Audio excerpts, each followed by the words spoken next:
Another thing too, chat. Just know, like, if you were ever bullied, bro, growing up, or picked on, bro, it's because there's something special inside you. It's your light, and it irritates No everybody way. else's demons. Because those demons are passed down from other I don't know. I people, didn't grab especially this in their demon. family too. So don't even worry Oh about my it. god, Like, call your what? power back from all those people, places, and things that are no longer deserving Like, I of love your people with time, defense. and call judgment on each and every single one of them.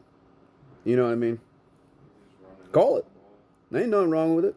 Ain't nothing bad with it. You're not wishing ill will upon them. It's just they get what they get and they don't throw a fit, right? They reap what they sow. You know, like I was dealing with a bunch of divination abusers. Like a lot of people wanted to use my divine masculinity and my divine femininity and claim it as their own. And put me out there as a guinea pig, basically. Like, oh, look, I'm going to make him do this, guys. Look, this is the story we're going to go with. Oh, look, this is exactly how it's going to play out. And it didn't. People promise all these different things. They celebrate too soon, and they're like, "Yeah, we won," blah blah blah. And the thing is, like, God's like gonna play in those people's faces. Like, you guys forget whose world this is, right? You know what I mean? And, like, I'm only 26 years old, but like that has nothing to do with it. It has nothing to do with age. It's the inner knowing. When you're called to do something, you fucking do it. When God tells you to fucking do something, you're gonna fucking do it. And all these other people, they're not gonna believe you. Just like the story of Joseph. He had all these dreams with all his brothers and all these people. He told them about that. They didn't believe him. They're like, "Oh yeah, you think you're gonna be king? Think you're gonna be pharaoh above us?" They threw him in a pit. They killed him off. They took his coat, covered it in blood, and said, "Yeah, look, he's dead. He's dead. He must be." And then years later, boy got thrown in prison because like he got framed for touching some dude's wife or whatever. Even though he's like, "No, I ain't with you like that. That's you're my masters. You know what I mean? Like that ain't cool." Thrown in jail. Still uses gifts. I don't know. I got thrown in jail before. Well, prison. Yeah, I was in prison because like I partied too hard.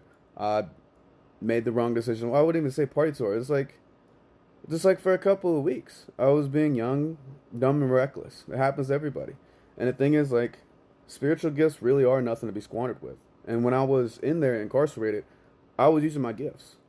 And I was tapping in mind, body, and spirit, just truly loving myself and pouring into myself when it came to my fitness, my mental, my actual health with whatever food we were given in there. You know what I mean? Because we didn't have no commissary or anything like that. It was just like the food you get is what you get. You know what I mean? Sometimes we didn't even get all the fucking food either. So like I lost a lot of weight, but I shredded down, and everything I did was like routine. But the point of the matter is, people, is like when I was in those four walls, I got all these divine downloads. Like I started drawing all these gods and goddesses that I never even knew about or seen about because I didn't even have like a faith at the time, right? But like I knew it was like something to do with the universe. And I would have all these visions. I would have all these dreams because I was sober minded. I was focused on healing. Because like at the time before that, before I got incarcerated, I was battling with depression, right?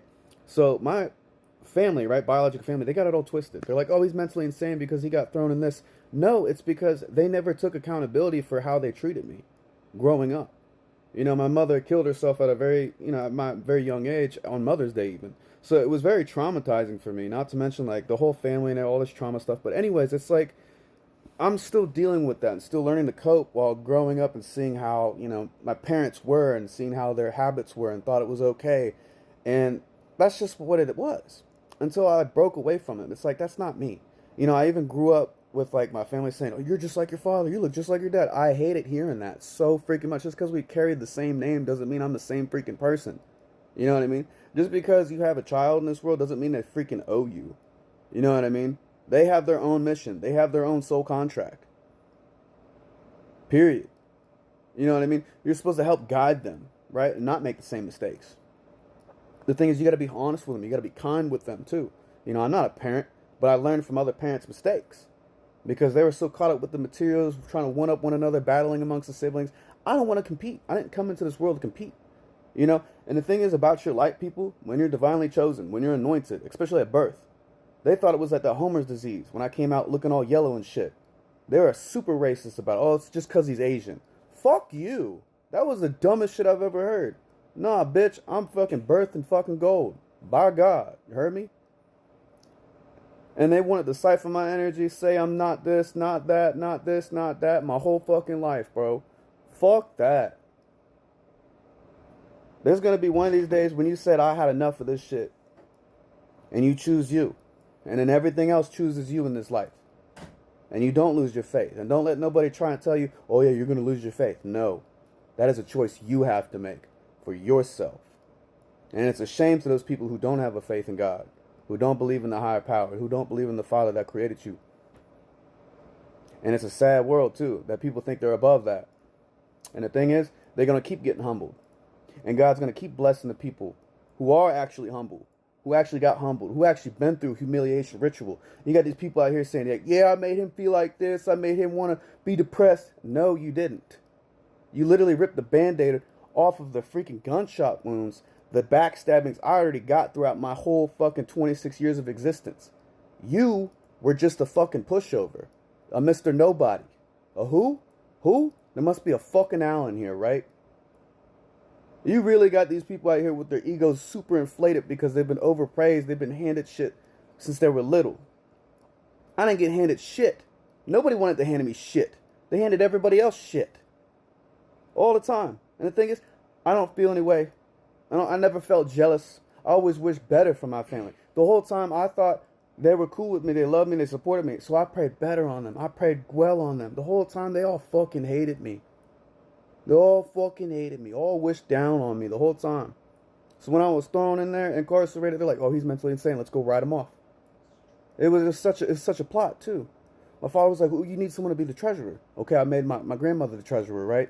Big mistake. My father carried the same name. So it's easy to write shit off, right? Write wills off, right?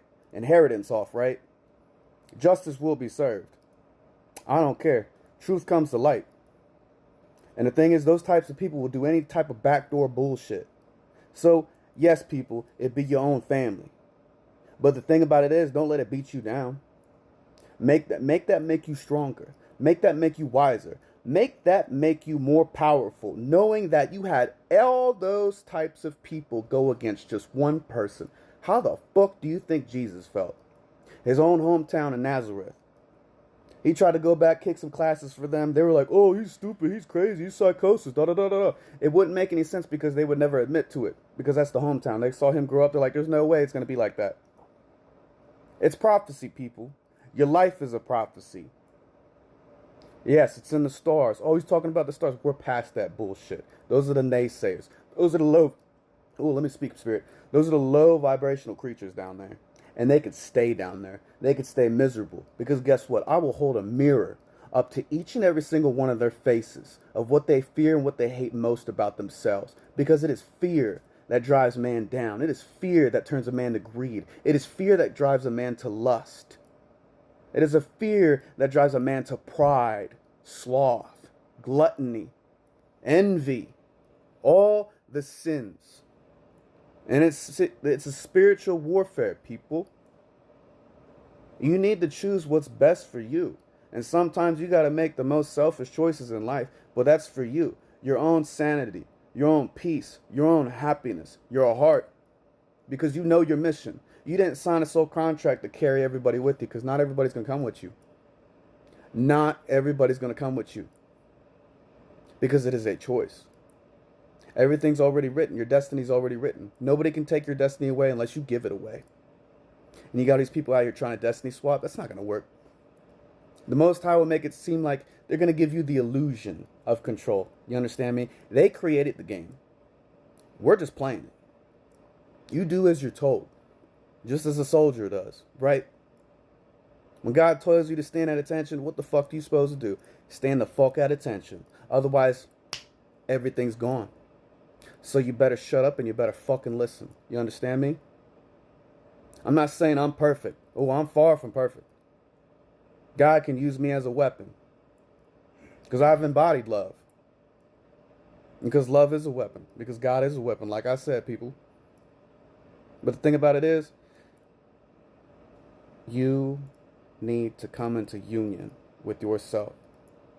And always love yourself. But you will fight for your peace and you will stand up for what is right in your life. You got to be hard sometimes. You got to be diplomatic. You can't always be nice, but you got to be kind.